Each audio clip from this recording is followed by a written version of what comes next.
नमस्कार मित्रमैत्रिणींनो, शुभदास ब्लॉगमध्ये सगळ्यांचे स्वागत आहे. कसे आहात सगळेजण मस्त आणि स्वस्तच असताल. स्वस्थ राहा, मस्त आणि मजेत राहा.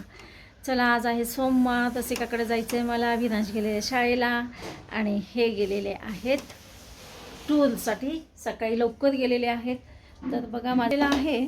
आता म्हणलं चला, हे स्कार्फ घेतलेला आहे मी. आता विनाशला आणायला जावं लागतं. रसिकाच्या मागे मी बसून जाते गाडीवर. तर स्कार्फ नसतो मला, नाही नेला तर मग उन्हाचे झळा लागतात. तर रसिकाचा स्कार्फ रसिका दुसरा मिळेपर्यंत मिळतं, कधी कधी मिळत नाही गडबडीमध्ये. तर चला म्हणून मी आता ते स्कार्फ घेऊन जात असते. तर काल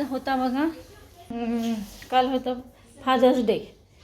तर फादर्स डेचं बघा, रसिका आणि प्राजक्तांनी मिळून ह्यांना रेनकोट दिलेलं आहे.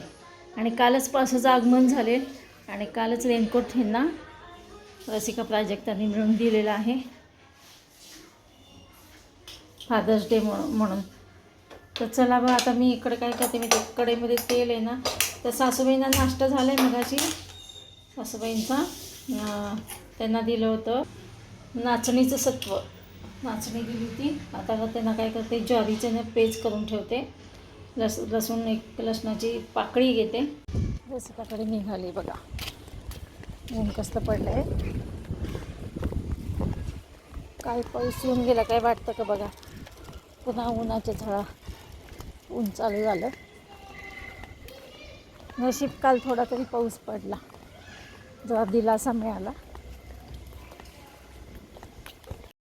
हे बघा, रसिकाकडे आली मी आणि आता मी किचनमध्ये पाहते मी काय काय आहे काय नाही. रसिकाने नाश्ता केला आहे का नाही तिला विचारलं. रसिकाला, नाश्ता केलास का तू?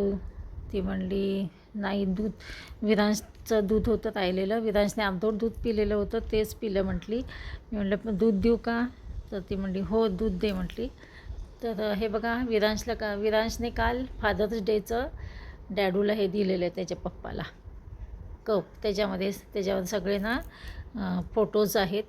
विरांशच्या लहानपणीचे, आत्ताचे असे फोटोज होते डॅडूचे, सगळे असे फॅमिलीचे. तर बघा, आता मी काय करते, रसिकाला देते दूध पहिलं गरम करून देते.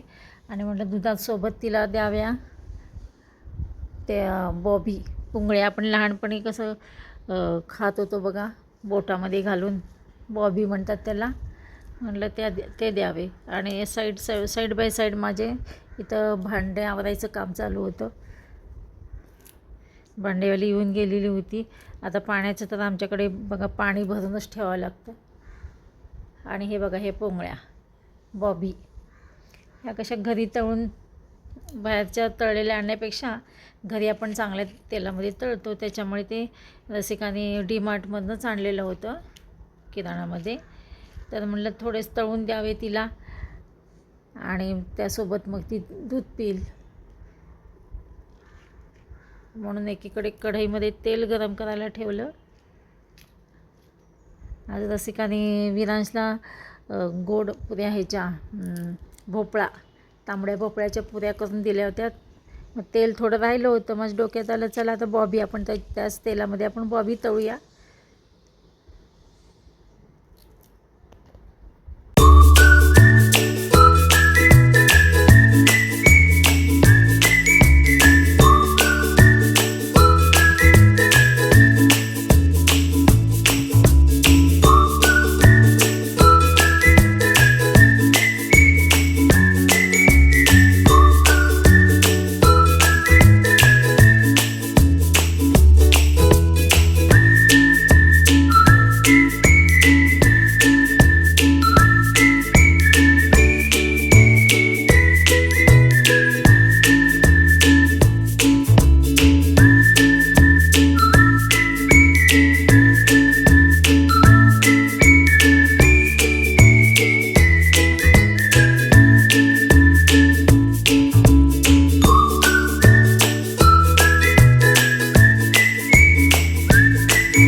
हे बघा इकडे पोंगळ्या तळलेल्या आहेत ह्या.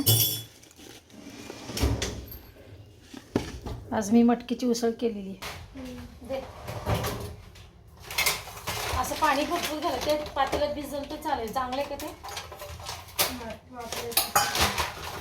त्याच्या पाण्यामध्ये पातेल्यात भिजवते मी.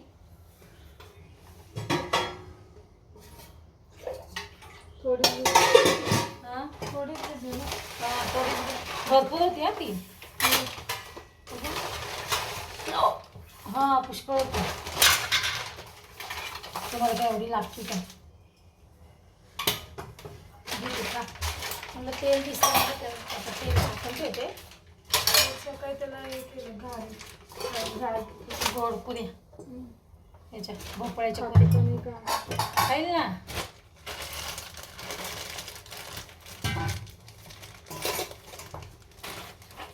आता आजी त्रास देत होती सारखं डायपर काढत होती. मी गाऊनला गाठ मारली त्यांच्या. मग मी काय नाही सांगते आता. मी म्हणलं अजिबात काढायचं नाही. म्हणलं वर कशाला करता म्हणलं सारखं गाऊन. बाई आली का? आहे ना मावशी. कशाला काढायचं? नाही नाही त्रास कशाला देते. मावशी मला बोलवतील ना. हे बघा असं शाळेत असणार आपण असं करायचं.